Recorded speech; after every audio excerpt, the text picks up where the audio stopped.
Buonasera a tutti loro, a questa penultima giornata di studi che ormai facciamo da 18 anni, dedicata alla storia dell'oreficeria e delle arti decorative. Ecco, scusate, chiedo cortesemente di abbassare il cellulare, cioè di mettere il vibracall, non c'entra, piccola chiosa. Ecco, e quindi il tema di quest'anno è dedicato ai tesori, quindi i tesori delle chiese, delle basiliche. Abbiamo fatto la prima lezione inaugurale con Sauro Gelichi, archeologo medievale dell'Università di Venezia, il quale ci ha spiegato come i tesori, nella loro visibilità, specialmente nel periodo medievale, quelli che erano esposti, quindi con tutta una simbolica, erano di particolare significato e anche di potenza, perché non erano solamente oggetti di tipo artistico, erano ovviamente, si dice, degli instrumenta fidei, cioè degli strumenti di fede, e quindi possedere delle reliquie era qualcosa di estremamente importante, significava avere potere da tutti i punti di vista. Il tema che ho scelto per oggi, per la mia conversazione, è un po' particolare. E il passus della distanza, che sostanzialmente potrebbe essere la preoccupazione che coloro che detenevano questi tesori, in particolare nelle basiliche e nelle chiese, dovevano ovviamente nel tempo non solo restaurarli, ripararli, perché essendo oggetti che entravano nella liturgia erano usati e quindi oggetto a logorio, ad usura. Di conseguenza c'è tutto questo aspetto di riparazione, che è una sorta di laboratorio nascosto, un dietro le quinte in un certo senso, che non è solo la conservazione dell'oggetto, ma nel tempo anche, in taluni casi, la sua ricreazione. Cioè l'oggetto viene arricchito con altri valori artistici, con altri valori estetici e assume altri significati, cambiando anche di funzione.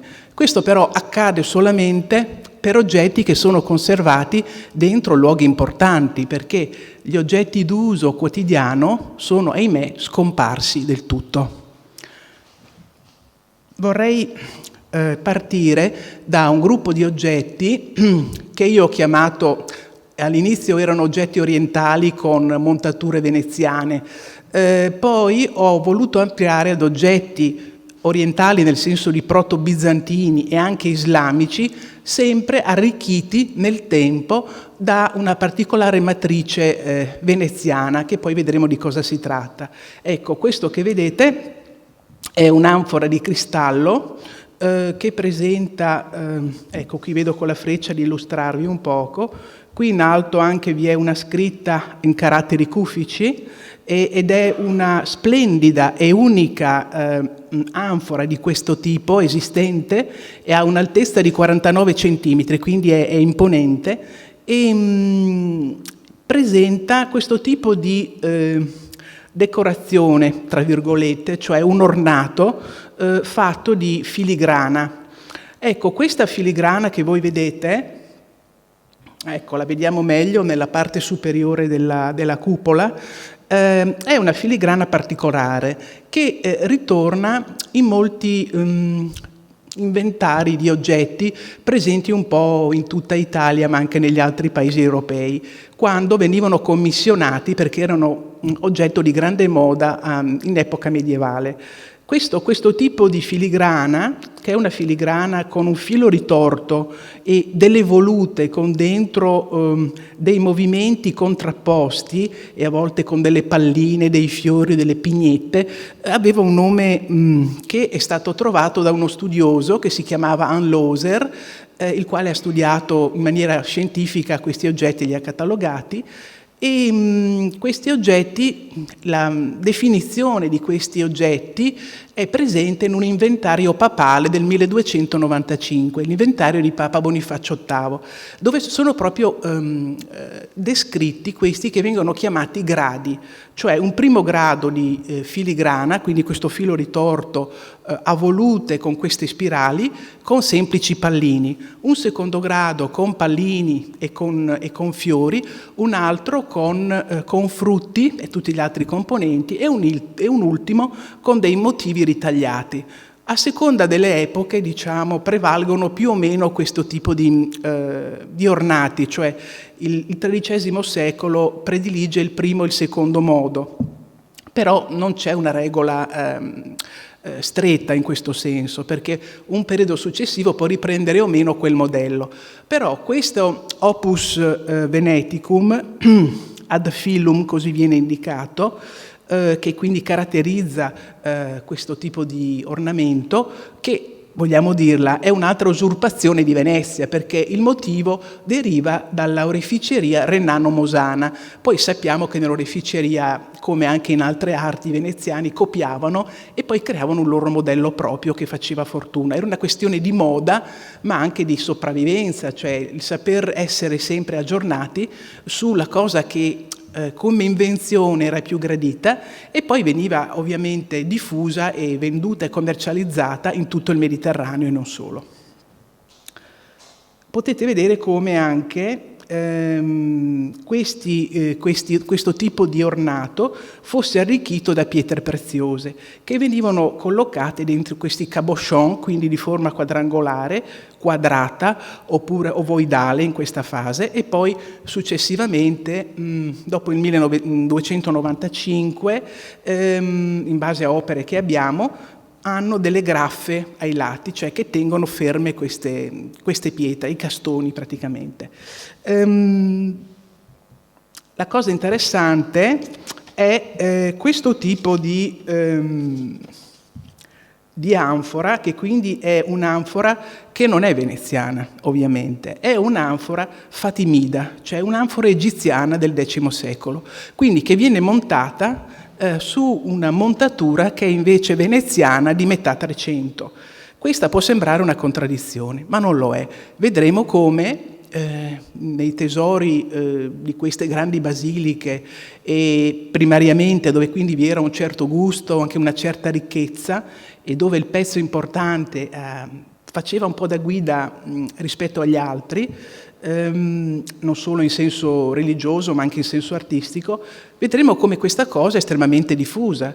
Vedremo anche come, potete notare, questa anfora ha nella parte terminale una punta estremamente ristretta, e qui c'è una spiegazione in effetti, perché dagli inventari del tesoro della basilica vediamo che la parte terminale di questo, poi anche del piede della stessa struttura, insomma in metallo, subì un danno. Però la cosa che ci interessa notare è la scritta cufica, quindi che è riportata su questa parte alta dell'anfora. Permanente potenza e piena grazia e benessere al nostro Signore. Ora, nostro Signore chiaramente non è il Signore che noi intendiamo, ma è il Signore che poteva essere un califfo, poteva essere un qualcuno che riceveva un dono, uno scambio, o poteva essere un matrimonio, un contesto liturgico, potevano essere tante cose. In questo caso, essendo il nostro Signore, si presume che sia una persona di alto lignaggio, dato anche il valore del pezzo, insomma, in termini artistici. Sicuramente interessante è anche un altro fatto, che questo tipo di oggetto, che ha, dicevamo, un'altezza di 49 centimetri, ha un altro similare, sempre nel tesoro, che però è privo di un'ansa, e soprattutto il vetro è un vetro cristallino, cioè non è un cristallo di rocca. Questo è estremamente interessante perché, appunto, leggendo l'inventario, quello del 1325, sono individuati questi due pezzi, quello prima, il pezzo da 90 diciamo, e questo secondo, è indicato come ferale unum, cioè una lampada. Sono lampade, quindi queste anfore che noi chiamiamo oggi anfore erano lampade, la parte vitrea o in cristallo. Quindi ferale unum vitreum furnitum cum pede capite argenti, quindi quello grande, una lampada di vetro con il piede e la parte alta in argento, e l'altra ferale unum de cristallo varnitum cum pedet capite argenti, quindi sempre due lampade, una di vetro e l'altra di cristallo. Ma nell'inventario invece del 1571 si legge, in modo più specifico, un vaso grande de cristal de montagna, quindi quello in cristallo di rocca, rotto, con 2 manichi e il piede del coperchio d'argento, l'altro, un altro vaso simile de cristallin da Muran. La cosa interessante è capire perché, pur essendoci l'altro vaso in cristallo di rocca, avessero utilizzato un quid in cristallo vitreo, in vetro, scusate, che era presente dentro il tesoro, arricchendolo con un tipo di decoro meno pregiato, a mio avviso, con lapislazzuli e altre pietre, ma non del tenore di quello precedente. Su questo si sono aperte tante discussioni, erano nati assieme, oppure sapendo che il primo era in pericolo ne hanno costruito, tra virgolette, un altro per conservarlo. Questo non è chiaro, non è ancora, ci sono diverse interpretazioni su questo.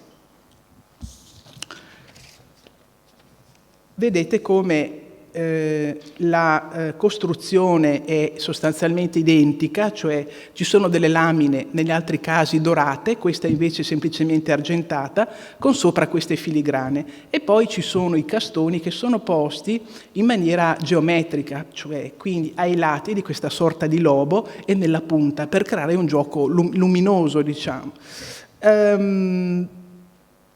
Altro vaso di questo tipo, anfora, è questa che presenta sempre biansata, ma vedete che è molto sofferta questa parte, perché le filigrane sono estremamente fragili ed è stata nella parte alta rialzata di parecchio rispetto al suo naturale, cioè intendo dire questa parte qui è molto alta per farla più alta, come quando uno è piccolino e si fa fare i capelli in modo che risulti più alto, li fai corti, sembri più alta. Ecco, in questo caso è stata fatta questa fascia così per renderlo più alto rispetto ad un altro bricco che è presente in altro materiale che poi vedremo e che è questo, eccolo qua, è in alabastro, ma non vi ho voluto anticipare qualcosa per confronto che è privo tra l'altro di un'ansa.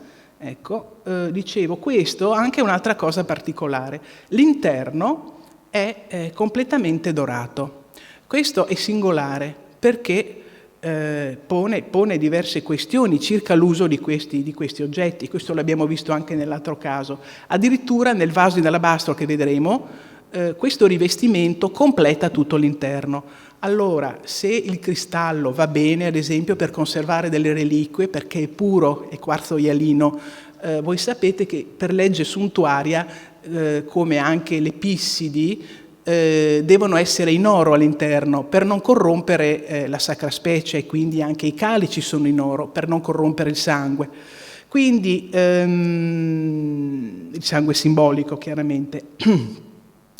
E anche in questo caso non si capisce, e lo vedremo dopo, quale fosse la funzione di questo rivestimento interno, circa il nuovo uso dell'oggetto. Se le prime erano delle lampade, queste, ecco, poi se voi conoscete un poco le lampade islamiche, hanno sempre quella punta sotto, perché chiaramente essendo lampade erano nate per essere appese, quindi con una funzione completamente diversa.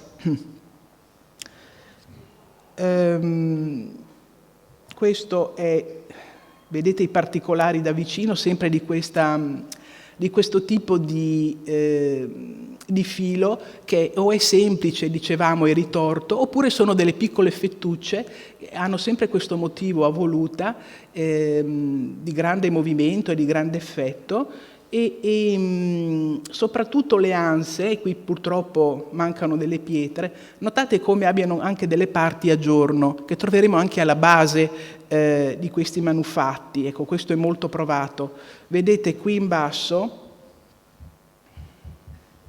sotto, ecco qui, sotto il piede, ci sono queste piccole archeggiature che qui sono chiuse perché il pezzo è stato restaurato apponendo dietro una lamina, però in origine queste erano a vista, quindi vuol dire che dietro non avevano nulla, come una sorta di finestra. Questo perché, provate a pensare, questi oggetti non erano chiaramente esposti a tutti, non erano visitabili come oggi, erano visitabili solo per alcuni in certe circostanze ed erano grandi personaggi, grandi imperatori, politici, visite di diplomazia, ecco. Però questi oggetti dovevano avere una loro luce da distante, cioè queste pietre, ad esempio, il lapislazzolo, oppure le perle, o il fatto che sotto ci siano questo tipo di lavorazioni, ecco, provate a immaginare questa parte estremamente luminosa, una grande luce, e qui sotto invece i fori che danno un chiaroscuro.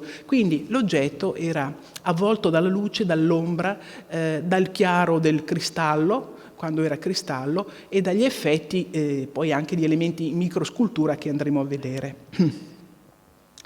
La forma, tra l'altro, di questo vaso è sferoidale, quindi nella parte bassa, e lo vedremo così anche nel vaso in alabastro, che è magnifico, e questo pure è rivestito all'interno, però rivestito d'oro dentro un quid che è in alabastro, e quindi anche qui si pone la domanda: cosa era? Un versatoio? Che oggetto poteva essere?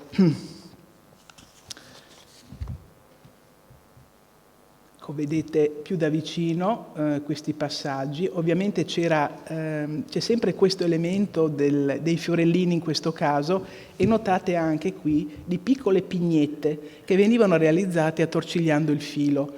Questi elementi, cioè il filo più i fiorellini, che sono in genere con 4 petali, insomma, e l'elemento della pignetta, sono una caratteristica proprio di matrice ornamentale che caratterizza molti altri manufatti, croci, che sono presenti in tutti i musei d'Europa e non solo, sempre di, ovviamente, dignità e manifattura veneziana.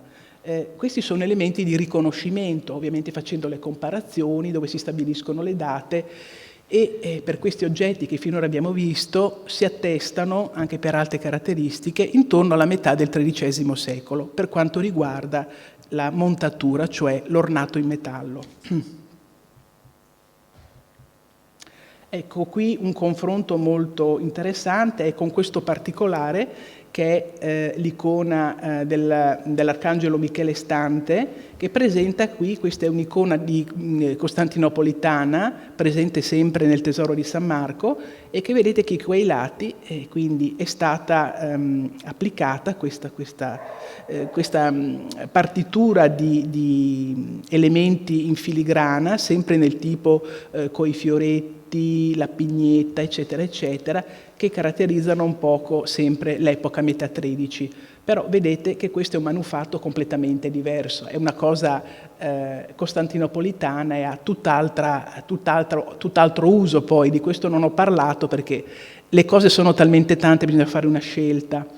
E quindi una volta che gli oggetti entrano in un contesto, ne assumono per certi versi anche alcune connotazioni. Un punto che forse voi conoscerete è quello riferito a questa che viene chiamata la Grotta della Vergine e che è uno dei pezzi più prestigiosi e importanti del Tesoro di San Marco, ed è praticamente costituito da una corona votiva che ha una caratteristica specifica, che è quella, la corona votiva di Leone VI, l'imperatore Leone VI. Vedete, di per sé ha un diametro estremamente piccolo, perché poi vedendo le cose proiettate sembrano giganti. Il diametro mi pare sia di circa 13 centimetri e in tutto, compreso il cristallo, ci aggiriamo intorno ai 20 centimetri di altezza. La corona è costituita da una sequela di smalti che recano delle immagini di santi, e qui vedete l'immagine dell'imperatore Leone VI, che la si riconosce perché ha il nimbo e poi una serie di connotazioni del vestiario che sono molto particolari. E poi tra un disco smaltato e l'altra ci sono dei castoni di forma triangolare che sono granati, che separano l'uno e l'altro elemento, e poi queste perle intorno, che la perla è simbolicamente un tipo di oggetto, chiamiamolo così, che connota una dignità imperiale. Infatti, se vedete anche in San Marco ci sono molte perle intorno al capo, intorno agli oggetti, perché hanno un significato simbolico. Su questa, ecco, ai lati ci sono 2 pavoni con 2 anelli, ecco qui e uno qui, sotto una struttura in metallo che regge un blocco monolitico di cristallo di rocca che è magnifico. Questo blocco era diverso in origine, su questo non possiamo girarci intorno, ma è capovolto rispetto a quello che doveva essere in origine. È stato montato dall'altra parte per poterci poi inserire in un certo punto un qualcosa che è completamente diverso dal contesto globale, perché è una statuina di una Madre di Dio che è alta circa 9 centimetri e che è di altra fattura, cioè non è bizantina. Non è bizantina anche se sembra bizantina, perché qui in alto, adesso lo vediamo subito, eccolo, questo è il particolare più bello che mi ha fornito molto gentilmente l'architetto Fumo della Procuratoria della Basilica. La vedete? Sembra bizantina, perché ha la posa, quindi con le mani in avanti, che è quella dell'orante, del tipo Blachernitissa si chiama, e in alto, quindi con una plastica notevole anche dell'abito. Sotto c'è questo suppedaneo che è finemente decorato e soprattutto, guardando il capo in alto, c'è una scritta che non è una scritta, è in greco, quindi un'epigrafe in greco, non è una scritta sintetica, abbreviata, come si usa fare nel mondo bizantino, perché c'è questa sorta di horror nei confronti del sacro, cioè i nomi sacri, quelli che si chiamano nomina sacra, non devono mai apparire quando sono scritti, sono abbreviati, questo anche in certa parte, in certe epigrafi del mondo latino, non devono essere messi in modo esteso. E ovviamente potete immaginare che la divinità quindi non può essere menzionata nella sua estensione. Invece qui l'estensione è totale.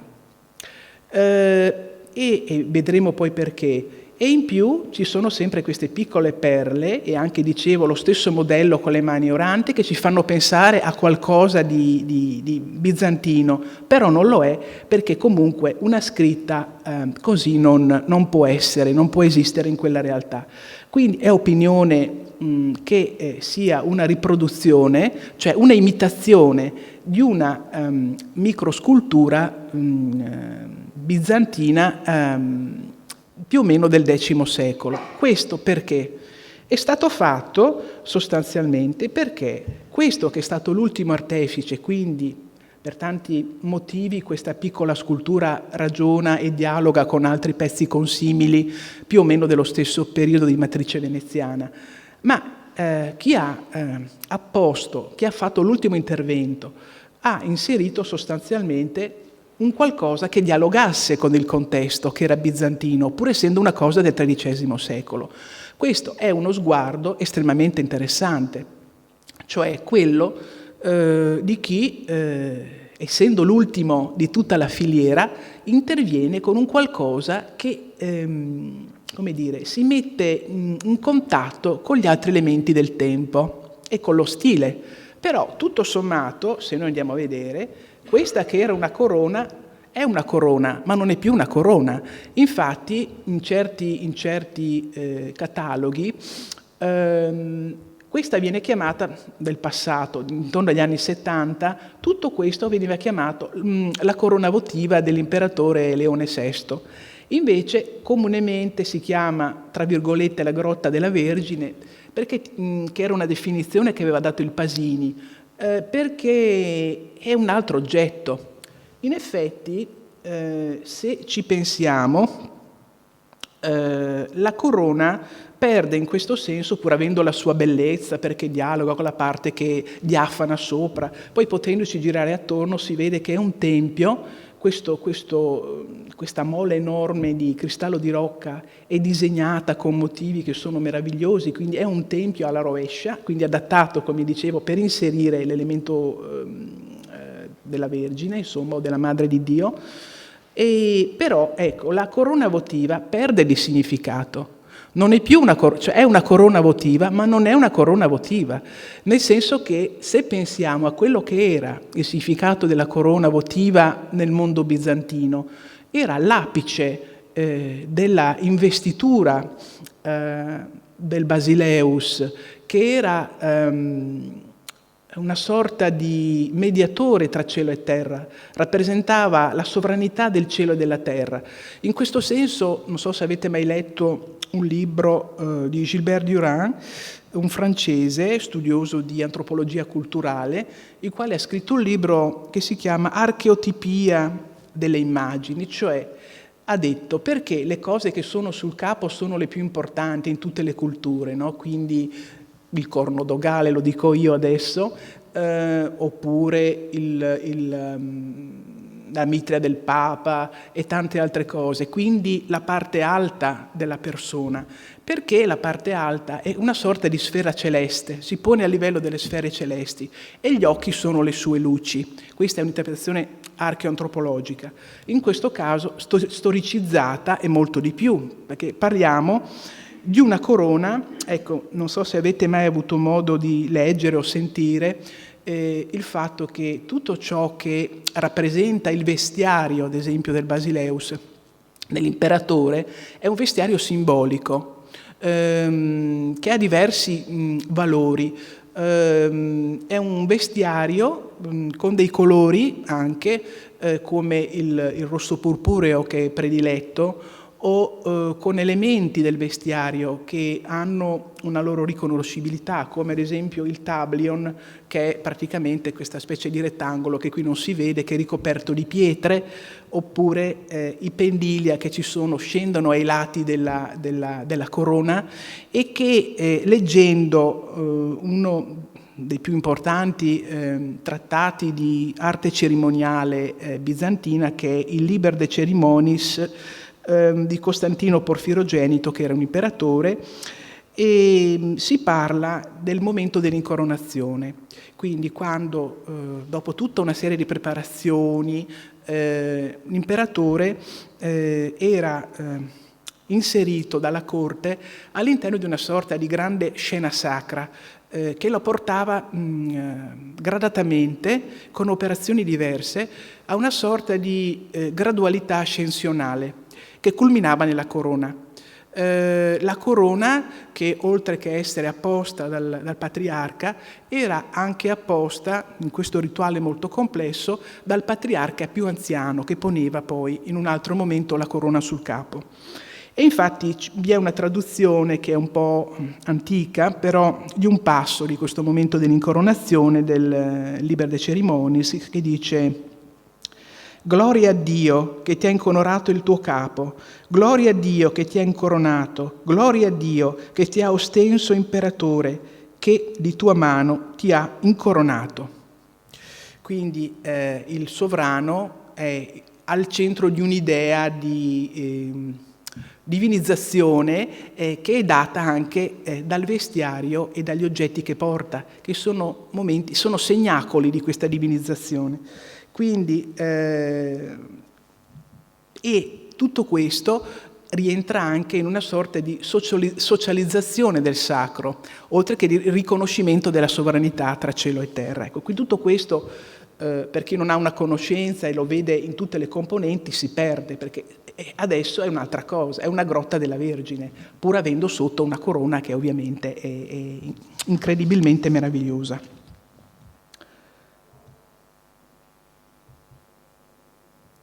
Un altro oggetto che mi ha incuriosito in questo piccolo viaggio è questa che indubbiamente è una navicella da incenso attualmente e che ha questo piede ottagonale e ha questa forma di vaso polilobato, in un materiale che qui noi vediamo per effetti della luce, ma non è male la fotografia, è in serpentino, un serpentino grigio che ha dei riflessi verdi, è una cosa magnifica, Tenete conto che la larghezza di questo oggetto è di 11 cm, quindi sono dei micro capolavori unici, quindi larghezza di 11 cm e l'altezza di 10 cm. E ecco, dicevo, è il serpentino. Diciamo che è stata considerata serpentino perché dialogherebbe con un altro oggetto presente nel tesoro, però è stata considerata più prudentemente una pietra talcosa, ma una pietra tenera talcosa, però negli inventari era stata letta come un oggetto di marmo, quindi non è chiaro anche questo quando si legge, però vi assicuro che è pietra tenera talcosa. Delle interrogazioni, questa pietra, questa barchetta polilobata, chiamiamola così, era un oggetto indubbiamente non veneziano, quindi un oggetto proveniente da Costantinopoli. E in effetti questo tipo di vaso lo troviamo anche in altri tesori, che ora sono poi conservati nei musei, e sono in materiale diverso come la sardonica, quindi sempre, io dico, un aspetto minerale, tra virgolette, no? E questa rara forma la troviamo anche in alcuni vasi che sono presenti al Louvre, provenienti da Saint-Denis, quindi da realtà di altissimo livello, che potevano commissionare dei pezzi così unici e straordinari. Notate come la parte in metallo, che si chiama appunto montatura, è diversa, non è nata in contemporanea con la barchetta, che era un vaso, secondo taluni probabilmente un vaso liturgico, ma non necessariamente rispetto agli altri esempi consimili che sono un po' diffusi nei musei più importanti del mondo. Se vediamo, ecco, notate, questa base molto interessante di piede ha, dicevo, questa sequela, vedete, prima erano degli archetti, adesso sono dei motivi quadrilobi che creano sempre quel gioco chiarosculare rispetto agli elementi fogliacei che sono sopra e che sono dotati di un naturalismo straordinario, sembrano foglie accartocciate con una loro plasticità e con una loro grande vivezza. Oltretutto su un fondo che è come un po' operato, puntinato, e che è una tecnica dell'arte orafa che si chiama a buccia d'arancia, perché ha quell'effetto lì, e crea un gioco plastico proprio, visivo, tra la foglia accartocciata e su cui si concentra una grande luminosità e il fondo che è chiaroscurato. Quindi pensate sempre a questi giochi luminosi. Ecco, un confronto che è stato fatto e si può fare con questo calice in serpentino, sempre del tesoro, che ha sempre, questo è il serpentino, e quindi vedete è anche un po' sbeccato in alto, ma è un capolavoro. E vedete sotto questa base polilobata ci sono sempre gli elementi, oltretutto a smalto, e sempre queste foglie che hanno meno dinamicità plastica di quella che abbiamo visto, ma che sono di una bellezza straordinaria. Ecco, vedete questa base, ci sono degli uccelli e altri elementi del bestiario medievale, ma soprattutto notate come, passando nel tempo, manchino gli elementi più deboli, queste piccole elementi quadrilobi che contenevano appunto le piccole immaginette in smalto. Guardando intorno questo oggetto, o meglio guardandolo dall'alto, si nota quanto sia ricco. Innanzitutto la parte sopra, eccola qui, è in parte apribile. Qui vedete che ci sono dei piccoli ribattini che chiudono la parte e quindi è apribile solo una. Ovviamente quella in cui dall'altro lato vedremo che c'è una figura femminile. Questo invece vedremo che si tratta di un Cristo. Notiamo anche come qui manchino delle cose, le vediamo meglio quando riusciremo a proiettarla dall'alto, e come tutto sommato agli apici di questa di questo vaso vi siano delle microsculture che guardano all'esterno. Ecco, guardandola dall'alto noterete come si veda qui la cerniera, quindi qui la chiusura, come vi siano questi due medaglioni a basso rilievo stampato che raffigurano due soggetti speciali che poi vedremo. Ecco, notate anche come che questa poi è stata adattata a navicella, quindi per l'incenso, sia estremamente ricca in suoi dettagli e presenti anche delle sorprese. Adesso questa la vediamo, è una Vergine col Bambino e che ha uno stile molto più mosso e veloce rispetto alle sculture, alle microsculture piccole che sono sui due apici, e la Vergine presenta uno scettro che termina con un giglio e il piccolo bambino ha nelle mani una mela che sembra un piccolo globo. Ecco, confrontandole, questo invece è il Cristo benedicente con il globo, quindi si sottolinea un valore, come dire, di regalità anche in questo caso, però queste sono delle figure che hanno un senso aulico, già gotico in un certo senso, anche se ancora raffermo, molto mosso. Rispetto alle altre figure sono estremamente diverse queste piccoline che vedete, lo stile è molto diverso. Allora qualcuno ha detto no, queste sono sculturine che provengono da altre opere, quei famosi pezzi erratici che fanno parte delle grandi officine, delle basiliche, delle grandi chiese, che quindi vengono inseriti, cambiati a seconda dell'epoca, dei problemi. Altri hanno detto no, queste non si spiega questo stile. Io vi faccio vedere la figurina vista da vicino, ho provato a ragionarci abbastanza e queste figurine sono molto simili a certi piccoli personaggi che si trovano ai lati delle croci, specie quelle croci veneziane venete che hanno questa grande ansa.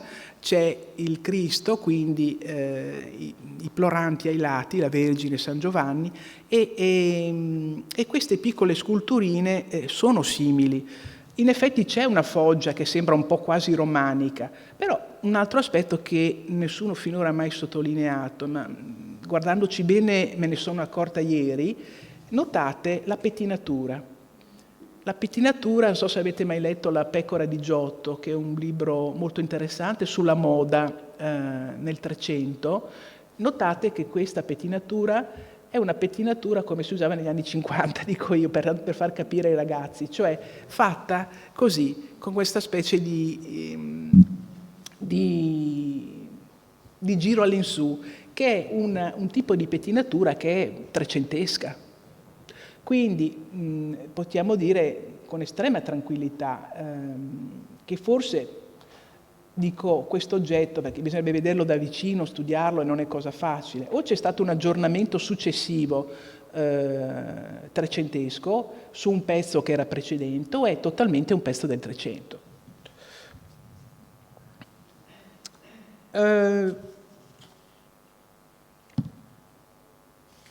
L'altro dato che ho trovato di estremo interesse è che aprendo in alto, dentro è intagliata una figura. Una figura, eccola qui, che ho cercato di girare e che presenta ai lati, qui, una scritta in greco, in verticale, anche qua un'altra scritta in greco. Andando a vedere, ecco, più da vicino, notate come questa figurina sia stranissima, che ha questa strana capigliatura e sembra che abbia un piccolo porcospino sulla testa, tanto per capirci, gli occhi sbarrati, ma questo non deve preoccupare. La figura è Agios Dimitrios, quindi San Demetrio.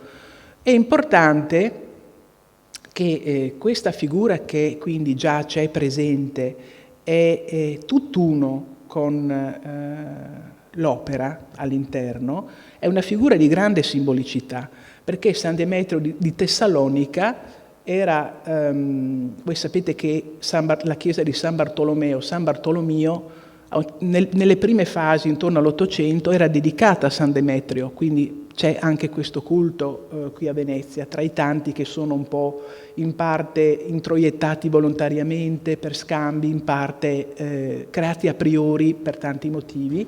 Ecco, questa figura è di grande importanza. Oltretutto San Demetrio è patrono di Salonicco, dove lì sono depositate le sue reliquie, e anche è, mi sembra, uno dei santi protettori della Grecia, ed è considerato un megalomartire, quindi uno dei martiri più venerati, come San Giorgio o Santa Eufemia, per capirci, e anche un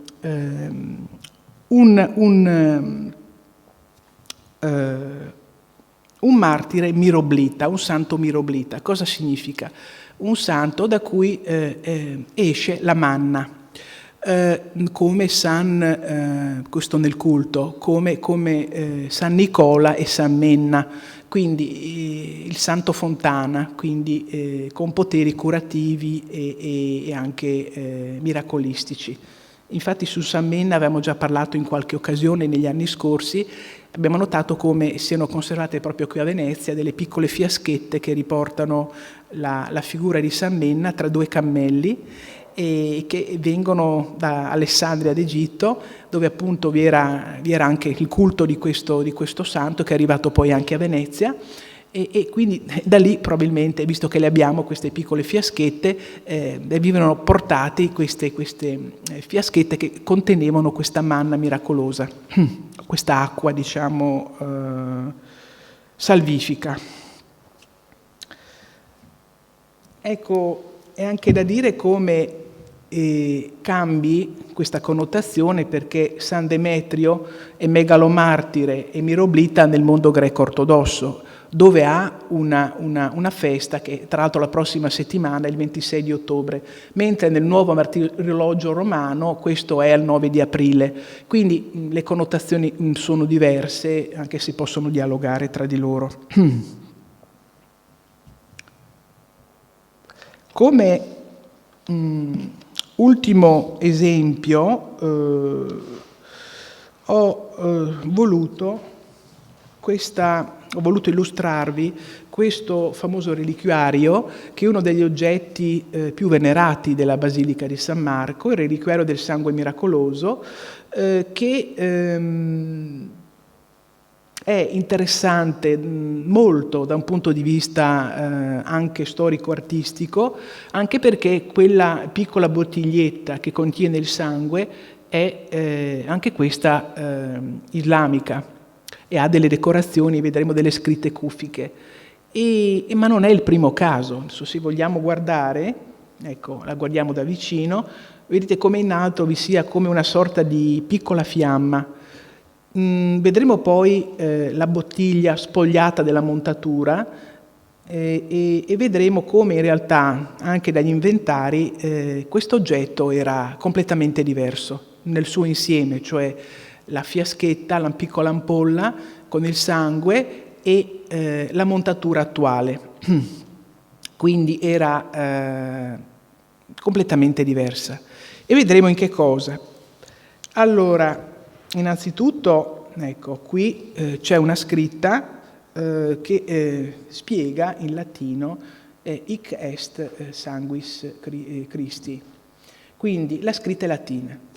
Andiamo a vedere, nella parte invece superiore vi è un'altra scritta cufica che è incompleta e dice benedizione e gloria. Ecco, questo sempre modo che appare negli oggetti islamici di benedire, di augurare, ecco, è una cosa che si trova in quella realtà e ha un preciso significato. Però d'altronde è anche strano, non so se avete mai visto Il tesoro di Monza. Vi è una bellissima borsa medievale con delle pietre meravigliose, smussate, di tutti i tipi, di tutte le fogge, le più belle del mondo, e dentro vi è una piccola pietra rossa, che ha un'incisione islamica. Quindi mi pare il reliquiario di San Giovanni Battista, mi sembra. E questa non è una contraddizione, sembra una contraddizione, ma non lo è. Cioè il fatto di prendere un oggetto che appartiene ad un altro mondo e un'altra cultura e inglobarlo in un qualcos'altro, che diventa ancora qualcos'altro. Questo poi vedremo che significato può avere anche in termini antropologici, perché è una cosa consueta, soprattutto nel mondo medievale, di inglobare le cose, le più belle, a prescindere dalle loro codificazioni specifiche. Ma vedremo poi alla fine quello che è il risultato ultimo, che cosa può eventualmente significare. Ecco, questa è a sinistra, alla mia, sì, sinistra vostra anche, è la bottiglietta privata della montatura. Ecco, vedete qui in alto i caratteri cufici e poi questo tipo di intaglio sul vetro che è molto bello, sempre con foglie molto stilizzate e geometriche, mentre non abbiamo detto ad esempio nulla della scrittura, dell'epigrafia che abbiamo visto anche prima, perché l'epigrafia cufica è molto interessante in quanto ha un andamento geometrico e nello stesso tempo vegetale, perché ha un significato simbolico e ci sono diversi stili ed è a sua volta un mondo a sé, ma che dialoga con l'oggetto in cui è inserito. Ecco, a sinistra vedete una bottiglia fatimida. Ecco, quando sentite il nome i Fatimidi o arte fatimida, uno dice ma che è? I Fatimidi erano una dinastia, una delle più importanti del mondo islamico, che era oltretutto sciita come religione e che ha sostanzialmente governato dal X al XII secolo del proprio paese e ha elaborato una cultura estremamente raffinata, quindi tutto ciò che entra in quell'epoca si dice arte fatimida. Fatimidi da Fatima, perché si ritenevano discendenti di Fatima, la figlia del profeta Maometto. Se, ecco, a destra invece vediamo questa bottiglietta che è simile, anche se ha un andamento svasato in alto, e presenta sempre una soluzione diversa, anche qui che non è originale, delle scritte che sono occidentali, perché questa parte, ecco qui era un oggetto che conteneva sempre, un oggetto reliquiario, che conteneva le reliquie di Santa Maria Maddalena e di Santa Cristina. E qui in alto, ecco, poi attraverso gli studi di una nota storica dell'oreficeria fiorentina, la Nardinocchi, hanno stabilito che intanto questo oggetto è presente in questo tesoro della Basilica di San Lorenzo, ma era stato commissionato da Cosimo I de' Medici, quindi prima che diventasse Granduca. E in alto vi è una scritta dove si legge Siena, perché mi pare nel 1555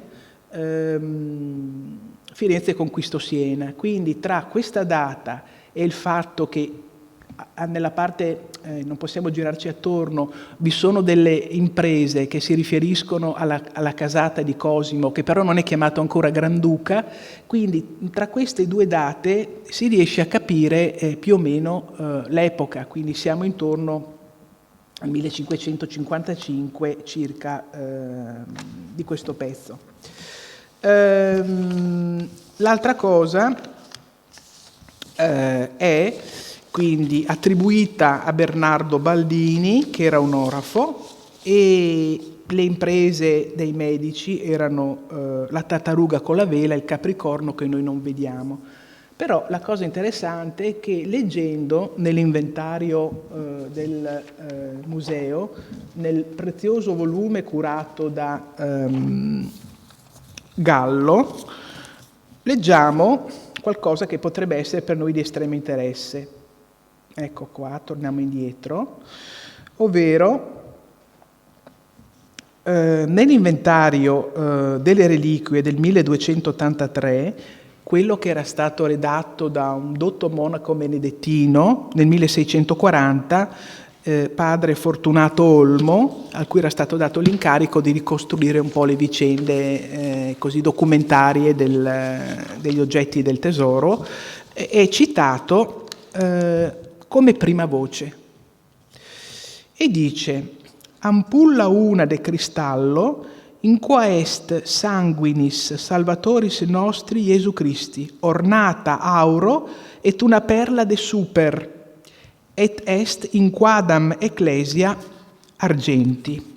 Cioè, l'ampolla di cristallo nella quale si trova il sangue di nostro Signore Gesù Cristo, ornata in oro, con sopra una perla, quindi la parte alta di questo tipo di oggetti, ecco, non era questa fiamma, ma una perla.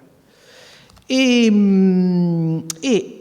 si trova dentro una piccola chiesa di argento. Quindi significa che questo oggetto, questo reliquiario, era inserito dentro una piccola edicola di argento. Nell'inventario del 1325, eccola qui, si ribadisce più o meno la stessa descrizione e nell'inventario invece definito dopo 1402 non si parla più di questa edicola, scompare e c'è scritto ampolla di cristallo con sangue di MS Gesù Cristo, Messer Gesù Cristo. Quindi sostanzialmente viene meno questo scrigno d'argento che poi si dice ad un certo punto con una chiave all'interno del quale vi era la reliquia col sangue di nostro Signore. Altra cosa interessante è che quindi vi era un gioco estremamente interessante, anche cromatico, tra la parte alta, quindi lo scrigno d'argento, e la parte bassa, che comunque anche negli inventari è dorata, e invece così facendo, quindi per diversi motivi, perché se c'è fino al 1325 e dopo il 1402 non c'è più, evidentemente qualcosa è successo nell'arco di quei 50-60 anni. Riusi, fusioni, riadattamenti, ecco, dicevamo quella sorta di grande officina che funziona in silenzio e che invece è molto operativa.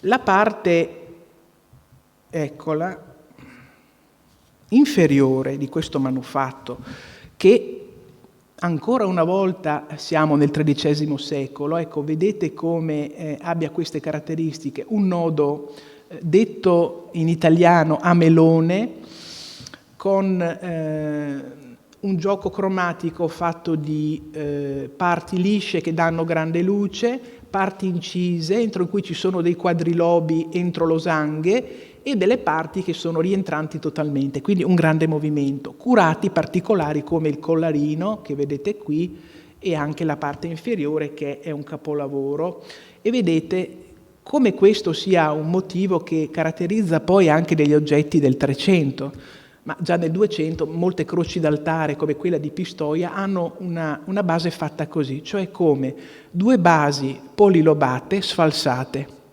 Questo crea un grande gioco dinamico, cioè la parte bassa sembra un'architettura e poi l'altro dato, le figure che sono incise, che sono uccelli ad ali aperte o motivi ornamentali, sembrano quasi puntinati, no? Sono di una leggiadria e di una leggerezza incredibile. Ecco, notate anche una cosa, che questo è l'unico manufatto, cioè in oro, non è argento dorato, è oro puro. Questo, data l'importanza della reliquia che doveva contenere, che comunque era dentro un quid che era di cristallo, ma comunque il cristallo non poteva essere che con l'oro, essendo questo un oggetto di culto.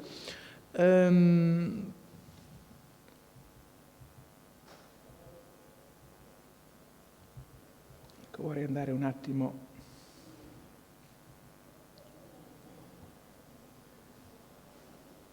Ecco. Quindi sostanzialmente alla fine di questa conversazione potremo farci alcune domande e chiederci quindi che significato potessero avere quindi le riprese, per tornare alla domanda iniziale e tentare alcune risposte aperte.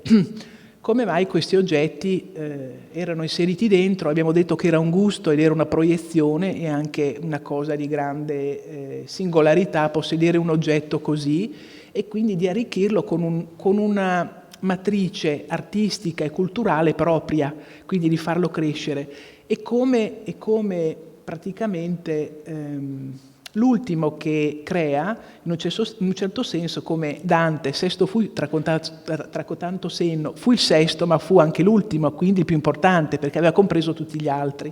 Quindi, per capirci, fare delle cose di questo tipo vuol dire questo pathos della distanza che ho messo come un percorso da seguire, certo molto più vasto di quello che vi ho presentato perché voi capite che gli argomenti sono abbastanza complessi, ci induce a pensare che proprio questa lontananza del passato che comunque fonda anche la cultura di una civiltà che comunque questi oggetti li interpreta e li fa continuare, questa pathos del tempo è vinta da una nuova creazione che viene fatta sull'oggetto, che tra l'altro però vedendolo è estremamente armonico. Questo come altri oggetti che abbiamo visto, come le anfore iniziali. Non è che l'anfora non si sposa con la montatura, dialoga perfettamente, sembra una cosa unitaria, un quid concertato, no? Invece in questo quid concertato rimane l'ultimo valore, per cui questo che era un reliquiario ad edicola diventa un ostensorio tutto sommato, perché pone a vista una reliquia importante come il sangue di Cristo. Uno studioso come Anthony Cutler, che è studioso di queste cose, di movimenti degli oggetti, di riuso, di ricreazione, ha detto che in un suo bellissimo studio, uno dei tanti sull'argomento, che tutto sommato questi oggetti che entrano in una nuova circolazione, in un nuovo contesto, non è una novità che entrano in una nuova circolazione, in un nuovo contesto, cioè fa parte del loro ciclo vitale. Quindi di essere riparati perché oggetti d'uso, ma di essere anche reinventati perché questi oggetti venivano esibiti. Faccio l'esempio di questo che come è illustrato in un'incisione del Pasini, si vede poi anche scritto che qui ai lati vi erano due piccoli anelli e vi era una lunga catena di circa 3,5 metri, la chiamano in centimetri 355 o 325, che è illustrata dal Pasini e dove il diacono della Basilica di San Marco, in certi momenti dell'anno, in particolare il Venerdì Santo, si metteva questa lunga catena intorno al collo e a cui era legato l'oggetto che veniva esposto alla venerazione. Quindi voi pensate anche all'uso e anche all'impatto di un oggetto di così grande importanza cultuale e oltretutto con, pensate, l'effetto, perché così era nel mondo bizantino portato veramente a sistema in un certo senso, perché c'era la musica, vi erano le risposte durante l'incoronazione dell'acclamazio, i canti, era tutta una concertazione, un rapporto sensuale anche coi sensi, fatto di odori, umori, sapori. Infatti volevo farvi vedere questo, ad esempio, vi è uno studio della Penceva, Bissara Penceva, che è una studiosa dell'Università di Stanford, la quale ha scritto un bellissimo articolo su queste icone che vi ho fatto vedere prima, in particolare dell'icona con San Michele, con l'Arcangelo Michele stante, in cui racconta come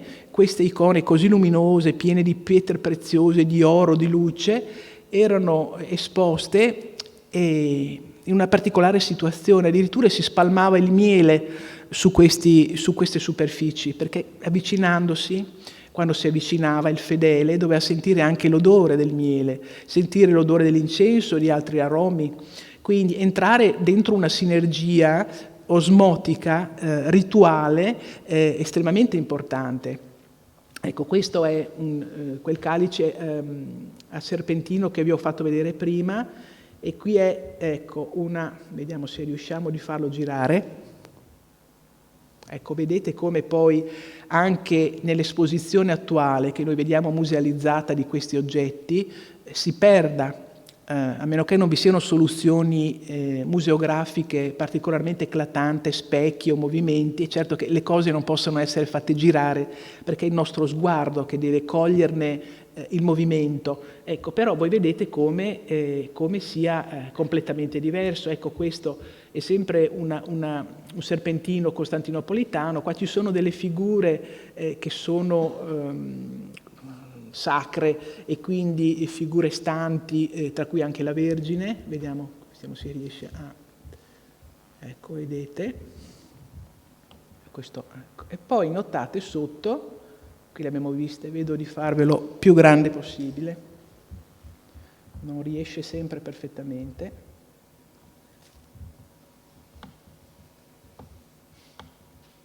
No. Volevo farvi vedere un altro, vediamo se ci riesce, visto che così possiamo cogliere questo movimento. Ecco che in alcuni musei mettono gli specchi che sono comunque limitanti, ma fanno vedere anche la parte retro. Ecco, volevo farvi vedere un altro, vediamo se lo trovo.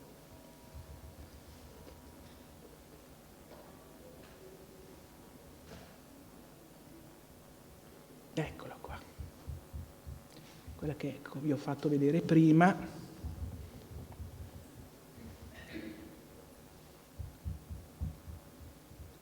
Ecco, vedete,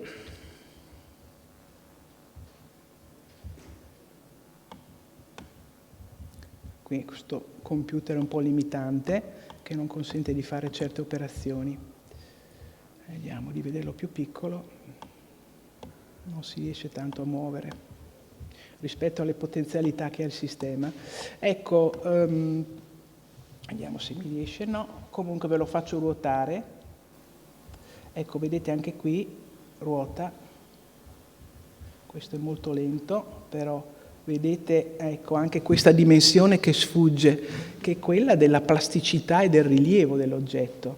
Cioè, dovete pensare, quando questa icona veniva esposta, la divinità sembrava uscire da questa sorta di ritaglio, che era un ritaglio molto preciso, perché era un ritaglio in uno spazio, in un contesto, quindi un ritaglio in cui emergeva con questa spada, con i suoi simboli, con questi colori, perché l'oro è segno del sacro, e con queste pietre preziose. Quindi anche quando pensate nel Medioevo, questo è un dato che mi è sempre molto interessato come medievista della storia, della percezione delle immagini, pensate il fedele che nel Medioevo dalla strada puzzolente entrava dentro la chiesa dove c'era l'odore dell'incenso, dove vedeva quei famosi coccodrilli, uova di struzzo e cose strane, e quindi entrava in un mondo delle meraviglie, una sorta di Wunderkammer anche, e quindi lì si palesavano queste opere, dal buio emergevano con la loro luce naturale che veniva registrata e giocata, come la Sainte-Foy di Conques, che non so chi è che l'ha vista, questa scultura meravigliosa con la reliquia dentro il cranio, e che girava, camminava, quindi in mezzo alla gente, come quando c'erano le processioni, la croce era il primo oggetto che ancora in taluni luoghi in cui ci sono processioni sacre, come a Cattaro ad esempio, certi reliquiari vengono esposti come reliquiario, o anche ad esempio, sì, in altri luoghi, a Dubrovnik, eccetera, c'è l'esposizione di tutti gli oggetti, quello principale con la reliquia del santo è portato dal vescovo su una sorta di piatto. Quindi questo è l'inizio, l'incipit della comunità che si raccoglie e si identifica in una serie di valori. Ecco, quindi pensate anche questo, e qui poi se ne nota anche un dato che non viene mai considerato, come quello delle croci, ma anche di questi oggetti, la chiusura di queste parti. che venivano fatte con dei nastri stampati. Vediamo se si riesce a far vedere. Questi nastri stampati che chiudevano egregiamente e quindi per poter lavorare sul pezzo e restaurarlo dovevano essere staccati chiaramente, e anche questa sarebbe una storia a sé, la storia dei nastri stampati, perché ci sono motivi con fiori, foglie, è un mondo meraviglioso, e ci racconta anche la storia del pezzo, perché a seconda del tipo di nastro capiamo quando è stato fatto l'intervento sull'oggetto. Faccio vedere l'ultima cosa.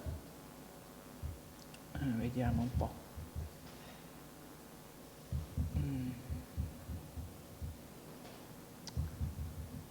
Questo è un sistema che, grazie a Dio, ci ha fornito con un progetto molto importante alla conoscenza dello studioso e non solo, Meraviglie di Venezia. Se andate a cliccare, gli oggetti virtuali si possono vedere e girare da tutte le parti. Si chiama Meraviglie di Venezia. Volevo farvi vedere qualcos'altro. Scusate, il sistema qui è un po' lentino. Ecco, vado. Non ci sono tutti, devo dire, però quelli principali sì. Ecco, ad esempio questa, la nostra blocca di alabastro, che è piccolissima, perché infatti è alta 17 centimetri, eppure sembra gigante. Eccola qua, che la trovo semplicemente meravigliosa questa. Eccola qui.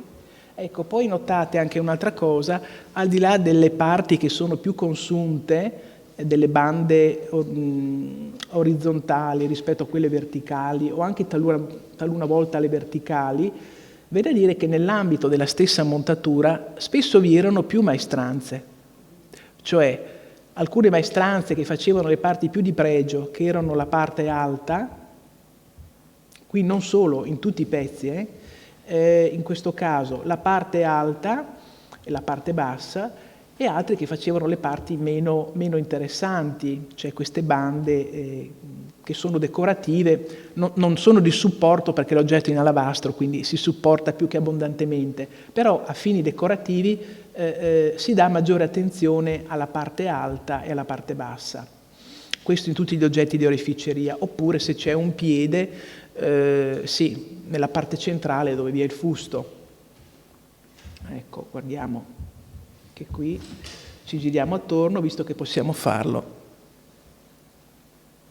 Ecco, voi vedete come questo veramente sia stato fatto, come lavoro si vedono molto bene queste filigrane a pallini, il filo ritorto e questa specie di reticolato che contiene tutte queste decorazioni. È una sorta di ricamo in metallo stereometrico, cioè ha una sua tridimensionalità.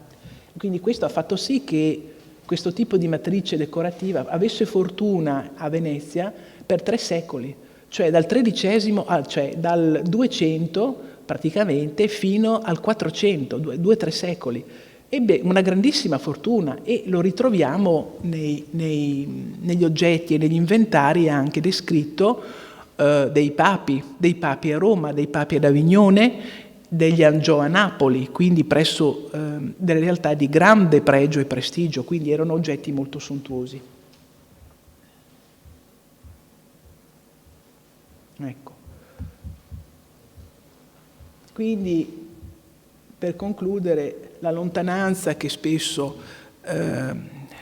vi è tra i popoli, vedete che non vi è negli oggetti, che invece continuano e comprendano diverse culture con una continuità e un rispetto, per cui a volte si dialoga con la cultura preesistente o meno, però mai creando un quid che si mette in contrasto con l'armonia del pezzo. Quindi lo si interpreta, lo si aggiorna, perché comunque quello, non dimentichiamolo, oggi lo vediamo come un oggetto d'arte, è un oggetto di fede, instrumentum fidei, e quindi è usato. E quindi l'uso ne conferisce anche la vitalità all'oggetto, è un oggetto vivo, non è un oggetto morto, che infatti si ripara, quindi come un piccolo malato quando c'è bisogno, ma poi anche non si fa il botulino, ma si rispetta e si prosegue sostanzialmente il suo continuum culturale nella storia, quindi il suo circolo ermeneutico vitale. Avrei finito.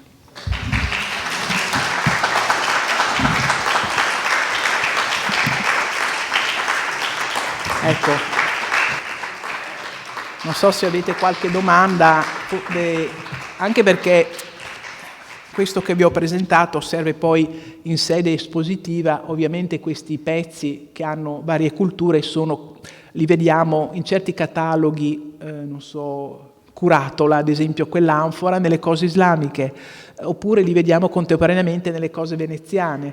Però nell'ambito dello stesso museo è chiaro che certe cose sono proto-bizantine, prevalentemente come quella Grotta della Vergine, la metti come proto-bizantino, dovendola catalogare, però nella scheda di catalogo si mettono tutti gli strati, anche nella scheda espositiva si segnano in ordine cronologico dalla cosa più antica a quella più moderna tutti i vari momenti, quindi se questa è la storia del pezzo, poi c'è una storia parallela che invece è la storia delle culture, che è una storia più bella a mio avviso, anche immaginifica, ma che rimanda alle altre culture.